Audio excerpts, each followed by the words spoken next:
All right, and now I'll be handing over the presentation to our speaker, testing Workbench for a computer vision project using Python with Darshita Chaturvedi. And Darshita, handing it over to you. Great. Thank you, Liza. I'll share my screen now. So let me know when it's visible. Can you guys see my screen? Yes, looks good. Okay, great. Thank you. So thanks everyone for joining this talk, and special thanks to Eliza, Stephanie, and the entire Women Who Code Python team for organizing this event. I am Darshita, and I'll be talking about creating a testing workbench for computer vision projects using Python.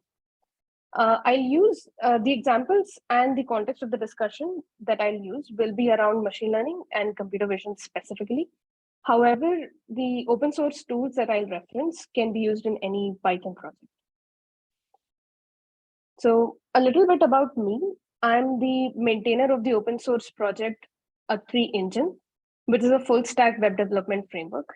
You can think of it as a successor of Django in a way, but much more powerful. A few weeks ago, we released a beta version of this framework. I'm also the co-founder and CEO of A3 Labs, which is the company behind this project. In terms of Python specifically, I've been using Python in both academia and industry. After studying engineering during my undergrad, I worked in quant finance, where again, I was using Python a lot. And then I moved to academic research at MIT. I later dropped out of my graduate program at MIT to work on my startup full time. I had never really thought that I would be, never really thought or rather planned to be a founder, but what motivated me to drop out from college and start a deep tech company, it's an interesting tale in its own right, which I'll reserve for a different time. One personal project that I'm very proud about is that I'm editing and managing the publication of a set of novels that my grandfather wrote over the last 5 decades. So that's pretty cool family history and pretty cool, I'm super proud of him, super proud that I'm able to help him in any way I can. And lastly, in an alternative reality, I'm almost certainly an art historian. I've studied engineering, STEM, math, physics, all of those things all my life, but I kind of feel like, especially now as a founder, I feel like I'm endlessly fascinated by how artists of centuries, they had their own unique creative vision.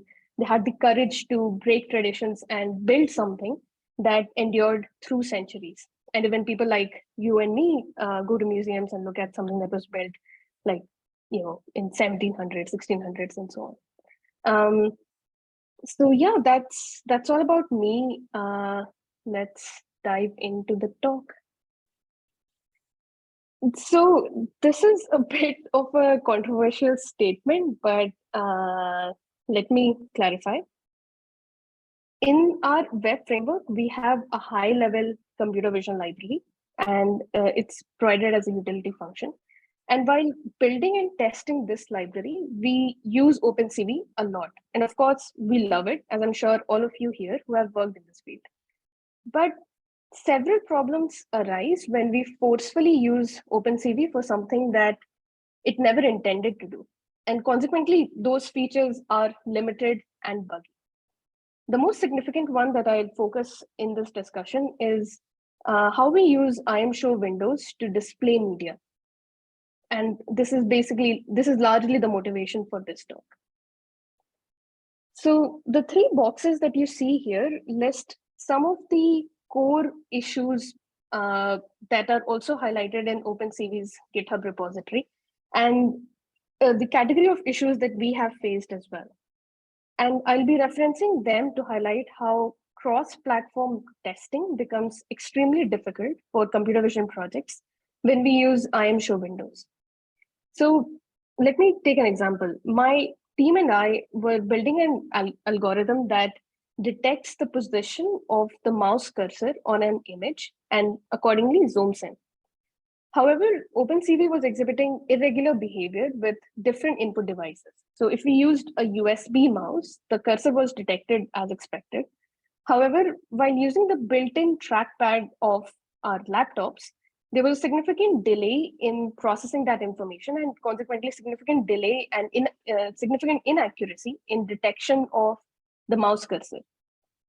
Moreover, for certain media types, and especially for video, if you use I'm sure Windows for testing, then it becomes quickly irresponsive. Sometimes it's easy to fix it through inefficient workarounds, such as increasing wait time. But at the core, the issue is that OpenCV's GUI gets stuck when CPU resources are tight. Besides, there are significant discrepancies around which piece of code works in which operating system. So today, for example, I had prepared I was planning to use a demo, which I had prepared 14 days ago, and I had used in PyCon Latin.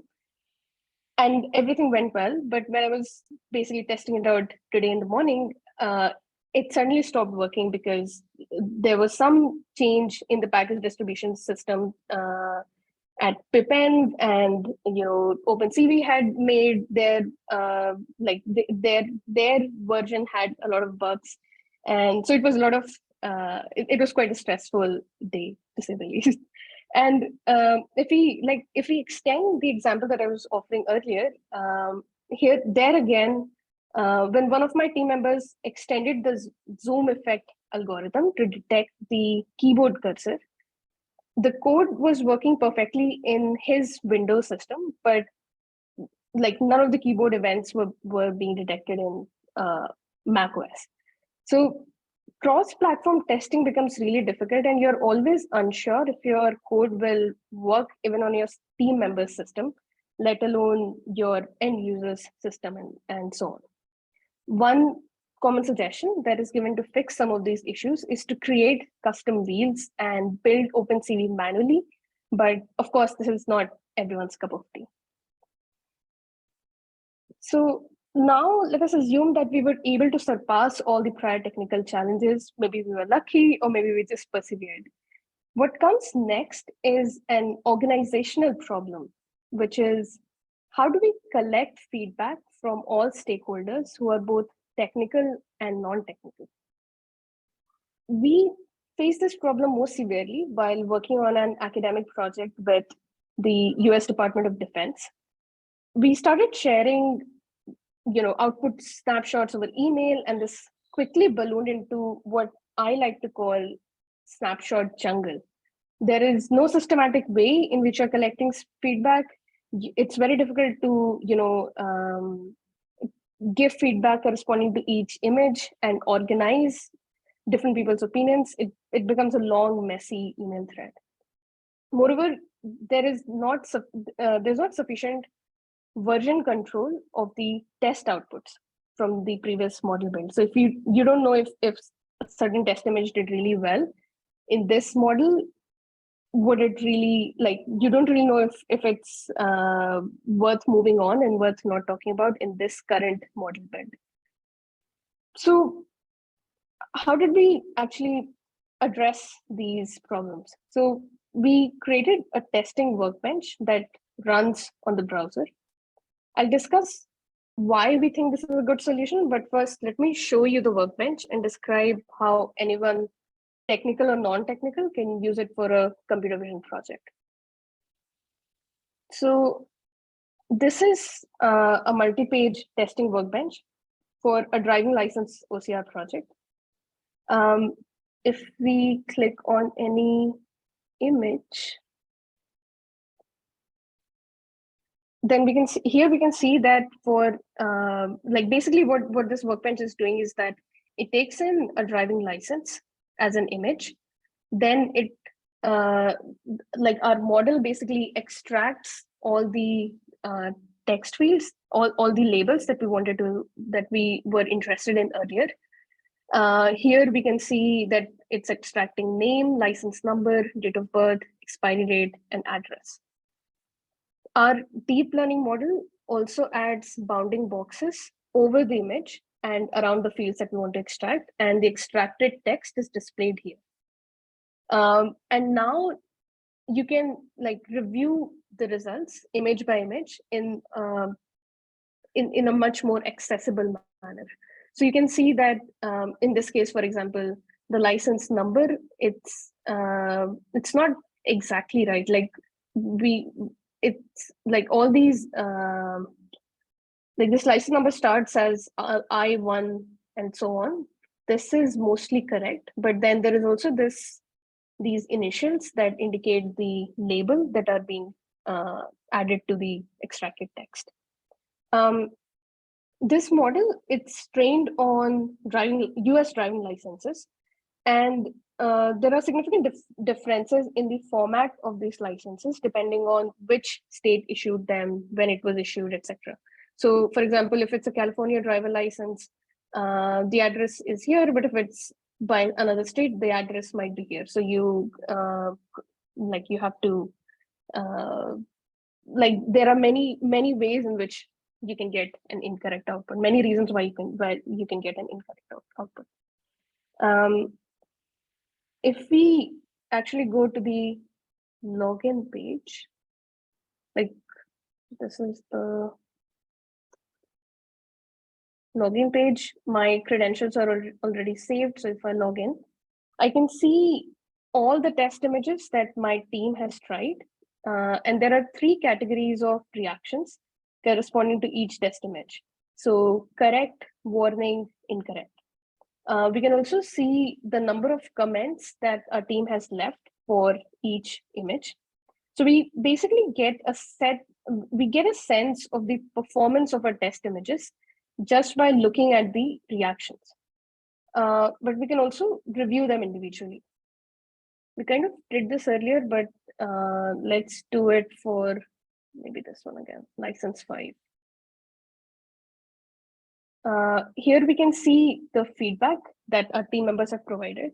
And if we dive in a bit more deeply, we can see that in date of birth field, this one, there are 2 problems. One is that the model seems to be getting confused between the letter B and the numeral 8. So it's 831, but in date of birth, it's like you can see it's DO8. It should be DOB. And then second and more important thing is what has been highlighted in this comment, that we should reevaluate the training data itself, because it seems like whoever labeled the data also included the this text field. Like the bounding box should be tighter and it should only include the data that we want to extract, which is basically starting from this point, 0831 and so on. Similarly, we can add a new test. So if I click on upload image, and let's say I upload this license and run this test, then it's basically firing up the model that we have. And once the model is run, we get these results. We can maybe say that it's not satisfactory because, let's see, license number is not exactly correctly extracted. There is this extra information here, which shouldn't really be part of our extracted value. So license number not correctly extracted. Once we save this, it becomes part of the list of tests that we have here.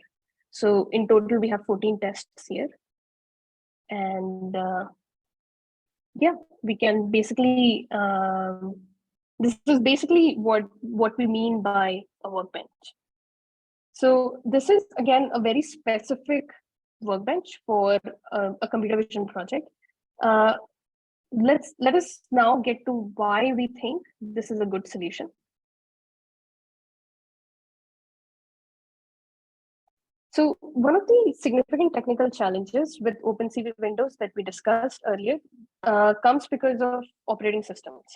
And Peter Wang, the CEO and co-founder of Anaconda, addressed this problem more broadly with any Python project. And he claimed that browsers have won the OS wars since they offer much more reliable support for running software. Specifically for our problem of displaying media, we know that browsers provide far superior and stable support for all input-output devices, such as keyboard, mouse, and camera. So you don't really see this kind of issue. You don't really see your web developer friends, for example, complaining about an issue like this, right?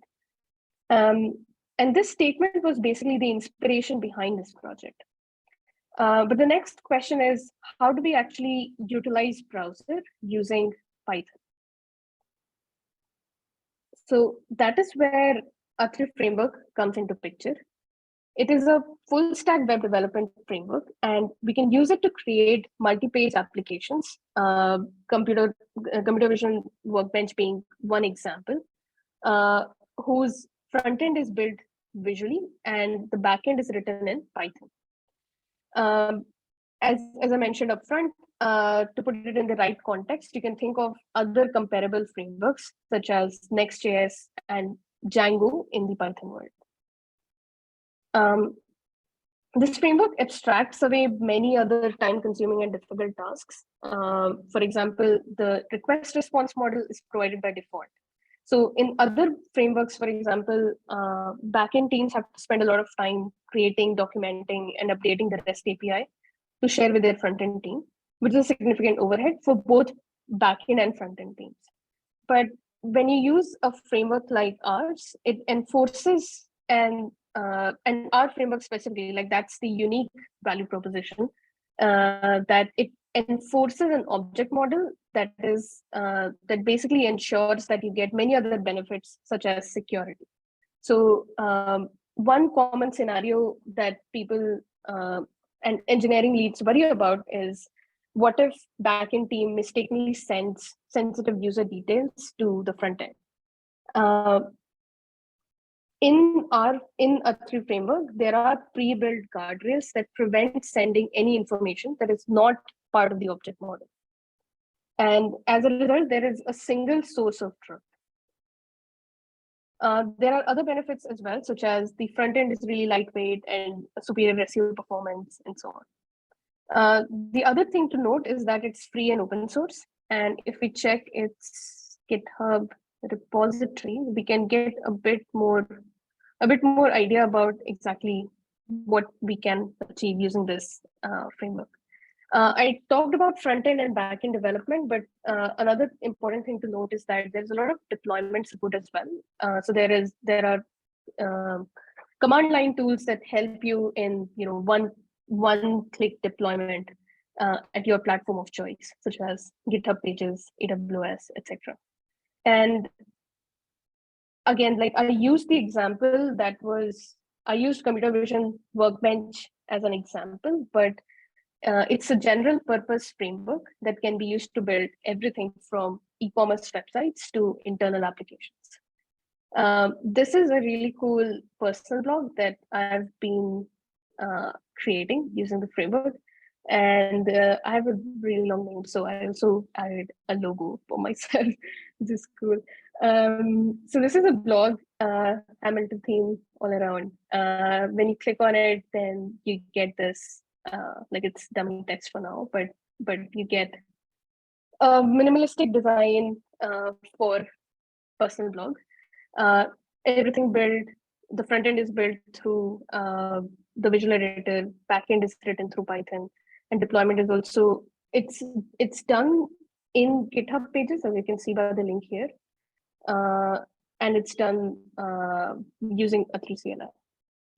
There are also, like, you can also think of smaller internal applications like this data app. This is something that researchers at Georgia Tech are using. Basically, you're reviewing a large CSV, which has 351 rows. So you can basically select specific rows, mark them, and then add them as comments, and basically say that, you know what, this row doesn't really look right. and someone else can maybe work on it. And once it's done, they can mark it as result. So it's a range of examples, but this is, I hope it gives you some sense of what we are building. Oh, sorry.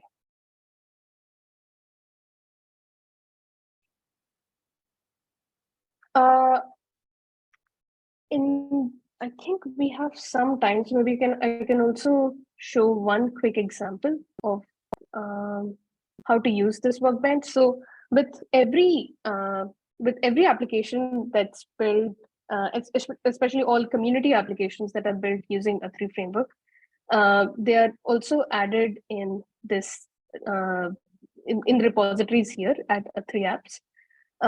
And if you want to just use, for example, this personal blog, then you can go here, clone this. If you need to make any changes, you can make that, but otherwise it's good to go. Like all the setup related steps are mentioned here already. So in coming back to a previous example of OCR workbench, if I talk about if we discuss just one customization that maybe we need at our end, which is we want to add one more field here. So it's currently detecting and displaying 5 fields. Maybe we want to extract one more field, which is the gender of this person, as through the same OCR model that we have built. So to do that, we'll have to make just slight changes in our front end and then feed that data to our front end component through our Python backend. So let me show you how we can do that. So this is how the editor looks. There are different pages here. So this was the home page. This is the view test page, new test, which gets evoked when someone clicks on this button. New test result when someone runs the run test button, and the login page. So if I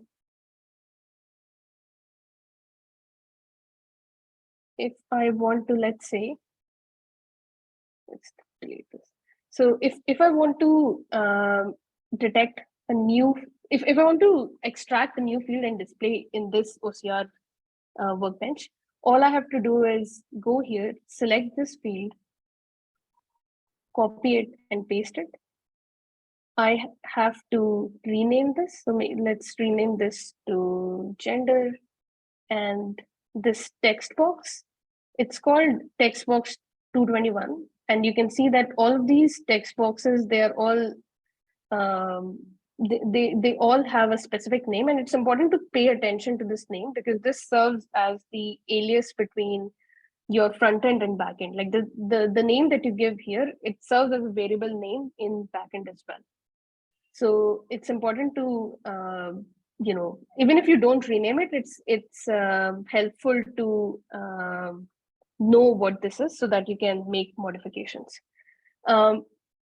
As I made modification, I also published this. So now it's like, if I refresh here, it's basically part of the front end. But now I have to provide some data here, right? So this front end is basically just displaying that there are all these different text boxes with a placeholder data of Jane Doe.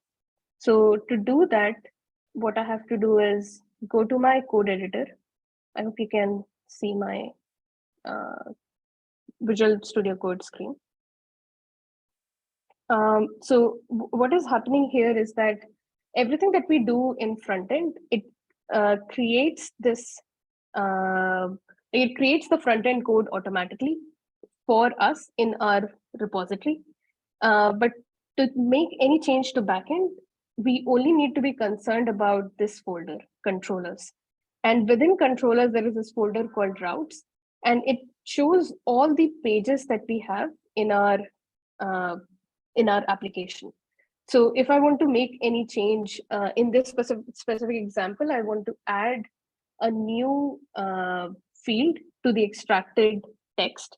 So I will go to main.py. And again, you don't really have to worry about any of these Python files, but just go to main.py and yeah. If you look at what is happening in this file, there are, okay, maybe let's start from the beginning. There are 3 functions that are provided by default: init state, handle page request, and handle event. Init state is basically like anything that you want your application to have by default and you want to manipulate through backend goes here. Handle page request is when you want the page to reload, but handle event is something that we are most concerned about right now, because we only want the model to run when the run test button is clicked. So in order to do that, all we have to do is here it's saying that in upload one button, if there is a change, then take these files and do something. But this is the most interesting one, that if the run test button is clicked, then you have to do something. And what you have to do is you have to come here, run this model, which is called run driving detection model, extract all the output fields. And this is a simple regex happening here, that if the name field exists in this query, in this dictionary, then extract that information, otherwise display NA. So we're basically checking if the model detected this field for this image or not. And so consequently, like if we want to add a new field, which is gender, then all we have to do is copy this, paste it here.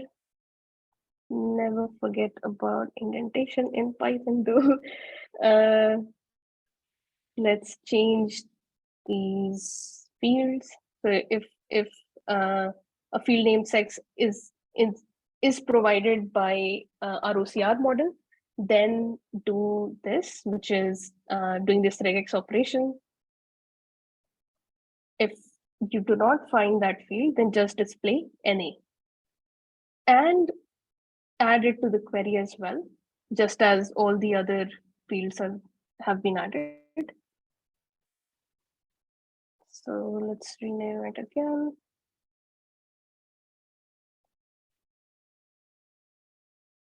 And save it. So now our when our run test button is clicked, then a new field would be extracted. But we also want this information to be displayed in the new test result page that opens. So again, if we go here, then all we need to be concerned about is main.py file. And we'll just look at how we are doing it for the existing fields, and we'll just have to copy this and change it to a new variable and do the same thing here. So now basically what happened here is that we had the query, we extracted the sex field. All we have to do now is provide that variable to the text box that we created in the visual editor. So we'll have to copy this, rename this,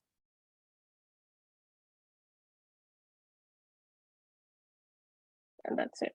Now we have passed that variable to the text box, which was called like whose variable name was defined as sex.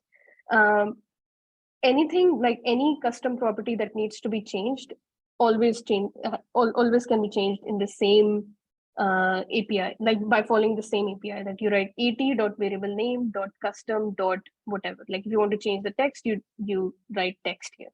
If you want to change, let's say the color, then you basically follow the similar pattern. And there is a really cool IntelliSense build as well. So if I write at then it's showing me all the front-end components that exist in my application. So I just need to know that I have to pass this information to say button 25. And then same thing here, button 25 dot custom. Maybe I want to change the style.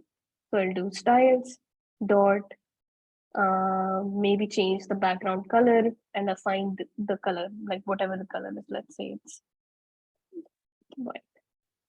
So this is, IntelliSense is also something that's really important for any library in general. You don't have to keep flipping through the documentation to actually do anything meaningful. So I saved it here. Now let's go back and let's refresh. Let's add a new test and see if it was able to detect the new field or not. It's running, it will take a while, but yes.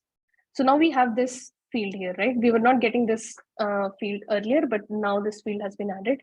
And just to recap, what we did was we added a new text box and we told our backend that provide whatever the model is returning, send it here.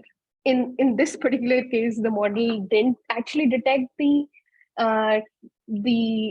data accurately, because you can see that the bounding box was this wide and this long. So this field itself was part of its extracted text. But we can say that here that, you know what, this extraction wasn't really correct and we should, you know, keep working on our model. And yeah, save this and we're done. It's added here.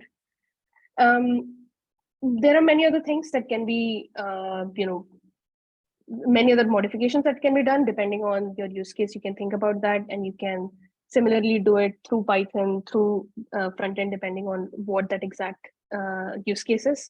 Some of the suggestions we had, for example, were adding new reaction category, maybe adding email notifications so everyone is aware of what is happening here. And maybe even trying it with a different model altogether. So instead of a driving license OCR model, you're using, let's say, passport OCR. So that is all with the demo, but I hope you took away some, I hope you found this talk helpful. And basically the key takeaways that I hope you have from this talk are that it motivates you to consider using a testing workbench. But most importantly, it motivates you to use Python to create powerful production grade websites and applications. Skills that are typically associated with a web developer are things that are now accessible to you know, a Python developer as well. So that's a pretty cool thing, I guess, for the ecosystem in general. In terms of what's next, definitely you can install and get started. I mentioned it's an open source project. You have all the steps related to getting started in our README, in our documentation as well. You can showcase your application and you can ask us any bugs or any questions that you have while using it.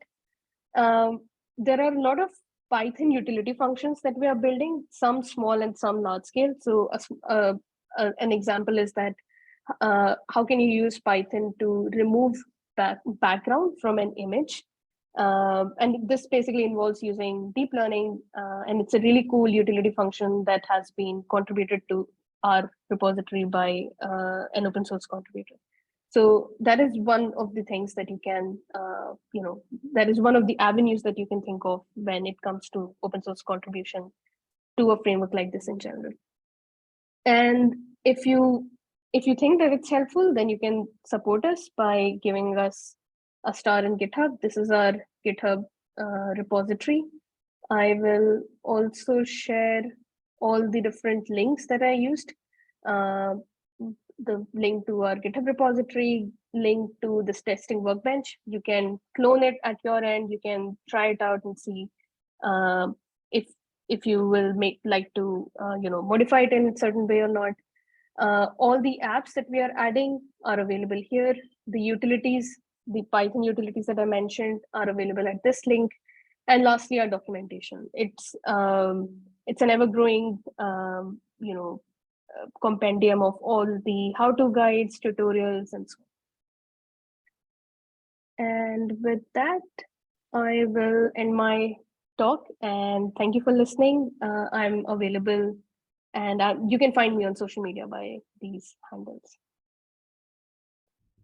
So thank you. Thank you so much, I'll Darshita. That was an amazing presentation. I'm just kind of awed, just like all the information. It's like, oh my gosh, there's more to learn about. So that was really great. Also, if you have any questions, I believe you can post it in the Q&A, the little tab at the bottom. But meanwhile, yeah, it's like for you, Darshita, it's like I can just start off with like a general first question, like Mhm. what's one of the things you really like find great about like being a founder, and like what's one of the things like you're still doing a learning curve? Yeah, I mean that's really interesting. I can fill up the 50 minutes and maybe a separate hour discussing that, as I'm sure you would imagine. But basically, like I think I I briefly talked about this in my introduction that I never really planned to become a founder. I there are many friends of mine who, uh, from their college days, they had it in their rear view mirror. Maybe not immediately, but something that they will think about. 5 years down the line, 10 years down the line, or so on. Um, I was always more academically inclined, so I never really thought that this would be a path for me. But I think uh, the biggest learning that I have had as a founder is that um, it's whatever I thought being a founder would be. It's like creating a startup is much more difficult than that, but in a very different way. Like you're always on I guess a better way to say it is that you don't have a brand name associated with your company. Like when I was working in quant finance, you always had a legitimacy associated with whatever you were doing because you're part of a bigger organization, and you have all these resources at your disposal, right from HR to people in your team who can help you and who can guide you once you get stuck. But with being a founder, this is like all these varied tasks and all this growth has to uh, has to be done by you. Like you're responsible for it, and you have to do it really quickly because you can't spend 5 years, for example, learning how to become a better manager. You have to, the day you decide that you have to become a founder, you have to start learning. You have to get good at becoming a good manager and handling your team well. So I think the biggest learning for me has been first that accelerated development across all areas. And then secondly, like I was doing more, in quant finance, I was doing mostly machine learning, data science kind of work.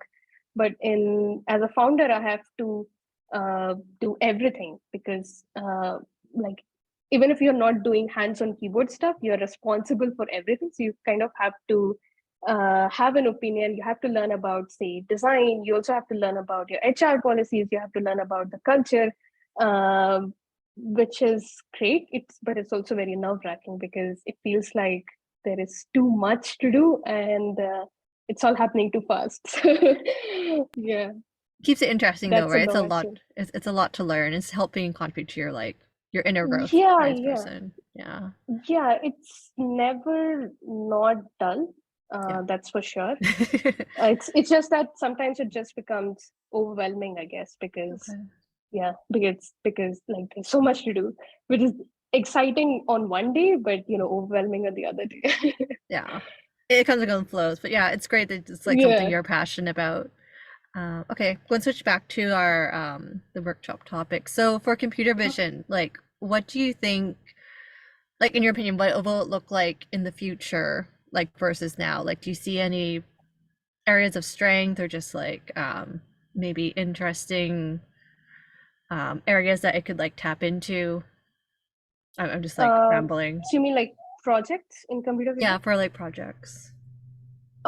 So one thing that I definitely see 5 years before, there were there were no there was a lot of work required in just setting up, for example, TensorFlow in your system. Like even installation used to be really difficult, and it was not that, like there were not that many resources. But Right. now, for Yeah. example, there are full scale models available that you can use Okay. and get started. So, for example, if you want to do passport detection, then there is a library that will do everything for you, right? Mhm. From, like, you just have to supply it an image and it will do everything for you and it will get an Mhm. output. So it's become much more productionalized now than it Mhm. was, say, 5 years ago, when you would like, no, because there were very fewer people who were doing it, and then as a result there were fewer resources as well to help you if you face an issue. In terms of what I see going forward, uh, I'm not exactly in machine learning, Okay. like I'm not building a startup in machine learning space precisely, but definitely I read up a lot about what AI leaders are talking about. And Mhm. what the common theme that I've heard about is that there's a lot more focus on data now than model. So like five Yeah. years we were spending a lot of time on creating these pipelines so that, as I mentioned, anyone can do passport OCR. But Mhm. now it's the focus is more on how you can do more with less data. So Mm. a Yeah. really exciting field, for example, is, and really exciting line of research is few shot learning, one shot learning, which is that you don't need thousands of data points to Mhm. train your model, and only then you can get some value from machine Mhm. learning. But how you can make do with that level of output, and that level of utility with, say, only 10 images, and in case of one shot learning with one image. So Mhm. it's pretty cool that It, way. it's interesting because I know it's like there's other side of the conversation. It's like, oh, how often like do you update your model? Like, is your data up to date? Like, we realize like obviously when we were first creating like with the models, like there's some biases, right? Mhm, Right mhm. now, like I know like even like with pictures, there's something called like the deep fake, so you can make like an imaginary person and like yeah, Yeah, yeah. as a human, you can like kind of like see the uncanny valley, but like to a computer, they're like, yeah, okay, it passes the test. Yeah, So it's yeah. always like And something new. Yeah. yeah, and there are within model development, there are a lot of avenues around bias, around fairness, Mhm. that are active areas of research. Um, Totally other Also, workshop topic, but yeah. yeah, yeah, yeah, definitely. Okay. But yeah, if you want to go like another workshop topic on this, like same the biases, like Mhm, totally open for mhm. you to coming back and doing presentation. But yeah, just a Yeah. last question because I haven't seen anything from the Mhm, audience. Like, so say like I'm working on my own like computer vision project. That's so mhm, random, like something in healthcare where you're scanning like the cells or like search and rescue with satellite data. Like, mhm, if I want to get started, like start using more Python in my workflow, like what would you mhm. recommend? Like I look at to try to build up like my internal resource like library kit. For computer vision specifically, Yeah. or for the Or like for with sorry. Python. Say like I'm working on like computer vision project, but like I don't know where to Mhm. start looking for like, similar Python projects or like tools. Like what would you recommend? Right. So I uh, I'm planning to write up a series on how you can create a data science portfolio or a machine Yeah. learning portfolio, and that is basically that's hopefully going to be a compendium of Okay. how you can pick projects, and also how you can uh, do more than just putting them up in your GitHub. Hmm. And because in GitHub it's great, but it's, again, it's one of those things that it was meant to help you with version control around your code. It was not Hmm. exactly meant to showcase how cool the code is. Well, cat it now is Yeah, right. That's great. It is now, but like originally, yeah. yeah, yeah. Uh, So yeah, so that is one thing. The other, on some of the projects, there are tons of resources on computer vision specifically, because I feel like these examples relate mhm. with anyone in So like I used to work a lot on the language side, so NLP, Yeah. uh, NLP, NLG. I feel like that is a bit less understood by even general public than computer vision is. So for example, you can I can explain it to my dad that if you walk through this if you walk through traffic, then there is this model that will detect your face. It's facial detection, Yeah. facial recognition model, and so on. Uh, there are there are a lot of good libraries like in Okay. this project that I just talked about. YOLO V5 model is great for this kind of work. Okay. We are using Passport Eye for detecting information from a passport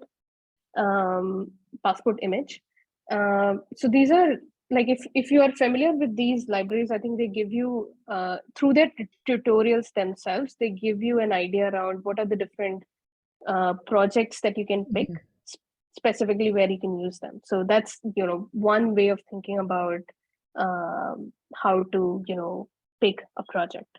Okay. Yeah, like if you just want to build portfolio as a student or just like trying to pivot careers or just like say I'm doing this at work and Python makes it look like it might be a bit easier, just like knowing where to look. But yeah, obviously Mhm. everyone's like GitHub and just knowing the search keywords. But the ones you mentioned, like they sound really helpful too.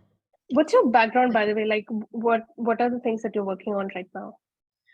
For me, it's a pretty diverse background, like did with Hmm. drones, did with design, did with like bank data, survey data. And right now I'm doing e-commerce and marketing analytics.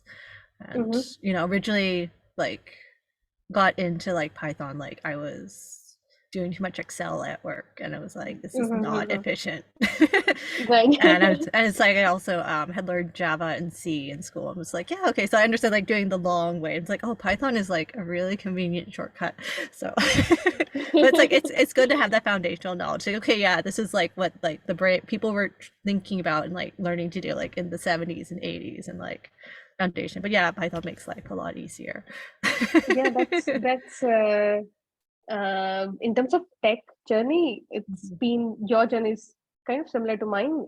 I learned Java in school. I learned C during my engineering, C and MATLAB in engineering, and then used Python specifically at work. So yeah, Yeah. I feel like I had many my managers, for example, who had joined my firm after doing PhD. They were more MATLAB people, but Mhm. everyone got converted into Python very quickly. I know. It's just like, oh, this is like it's like if you hadn't gone through that journey of like knowing Java and C, like you would have like, oh, this is like so easy. This is like such a relief. But Yeah, it's good. yeah. Like you have that you learn the curve foundation, technical documentation. You can like grouse with like the other people who've been doing it much longer than you have. But yeah, Yeah. I used to be a director with Women Who Code before joining as leadership Hmm. fellow. So it's like I really appreciate this community and just like having people accountability buddies. Just like if you're the only woman like in class, like it's a bit intimidating. So it's just like having these groups to work together, ask some questions, and just have a lot of fun, right? Because you're Yeah, yeah. always learning. It's continuous learning growth. Yeah, and see, we have a QA. I think I might have to Namita for e-commerce marketing analytics. Might say that for like a different topic. Like this is, but like I appreciate the question. For tips to get started doing analytics and marketing, it's just like finding a question needs to be answered, and then just like look up the existing data you have and Hmm. learning to make charts and look at that. So it's just understanding business questions in addition to like working with Excel, working with Python. Um, Right. yeah, that's like a very simplified. Yeah. So, another person asked, will recording be shared? Yes. So we will be working video editing the file after this event is finished, and it will be posted to the Women Who Code YouTube. Stephanie, can you confirm it's like to our Women Who Code Python playlist channel? She might not be here. She might be gone. Okay. Another question, maybe I'll Okay. do Darshita. It's like, this is based on a recent topic. It's like, someone's asking, is Java worth to learn it in web development or for, I guess like for web dev? Would you be able to answer that? Uh, yeah, partially. So maybe Java was really a darling when maybe like 2 3 years ago as well. But now there are lots of frameworks in other languages, and it's just that there's been much more development in other languages ecosystem than around Java. So I wouldn't say that it's not worth learning. It's just an important thing to know that uh, there are other options than Java that you can consider if you want to be in web development. Okay. Darshita. And another questions of asking specific YouTube channel playlists. So let's step to the call, but she wasn't. But it'd be the Woman Who Code, and I think they do have a playlist where it's like Woman Who Code Python. But regardless, it will be posted. You can also view it on our bookmark of links, beacons.ai/w code Python. Mhm. And yeah, I think that's everything. This was a really great event. Thank you, Darshita. I really enjoyed like listening to your presentation and like going through the walkthrough, and like it's like I said, it's so much convenient with like the code is like much bigger on the screen. I know something your end, it's just like you can read it just fine, but just like look at the screen, just like the fishbowl look. Yeah. So Cool. Thank you so much for hosting me, and this was a lot of fun. yeah, thank you so much for joining us today, and I hope everyone has a great end of week and weekend. Thank you for joining us. Bye bye. Okay, thank you.